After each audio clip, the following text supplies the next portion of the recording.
Everyone, most awaited wedding Virosh wedding Vijay రష్మికల పెళ్లి వేడుక ఘనంగా జరిగిపోయింది. మరి ఈ పద్ధతి 2 సాంప్రదాయాల్లో జరుగుతుందని పెళ్లి వాళ్ళైతే తెలిపారు. విజయ్ తెలుగువాడు అవటం వల్ల తెలుగు పద్ధతిలో, రష్మిక కన్నడ అమ్మాయి అవటం వల్ల కన్నడ పద్ధతిలో కూడా జరుగుతుంది. కన్నడ అంటే అందులో చాలా రకాల తెగలున్నాయి. వాళ్ళలో రష్మిక కొడవ సాంప్రదాయానికి చెందిన అమ్మాయి, అంటే కొడవ తెగ వర్గానికి చెందిన అమ్మాయి. వారి తెగలో వింత సాంప్రదాయం, పెళ్లి పద్ధతులు చాలా ఆశ్చర్యం కలిగించాయి.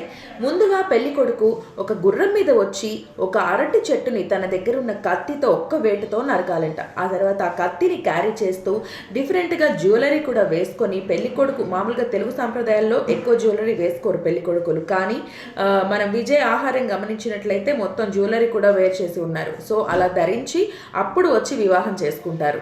ఆ వివాహానికి స్పెషల్ అట్రాక్షన్ విందు. మనకి పెళ్ళిళ్ళల్లో సాంప్రదాయంగా నాన్ వెజ్ వంటకాలు అసలు ఎలో చేయరు, వెజ్ వంటకాలే ఉంటాయి. కానీ కొడవ సాంప్రదాయం ప్రకారం పంది మాంసం అనేది మస్ట్ అండ్ షుడ్గా వాళ్ళకి వడ్డించాలంట.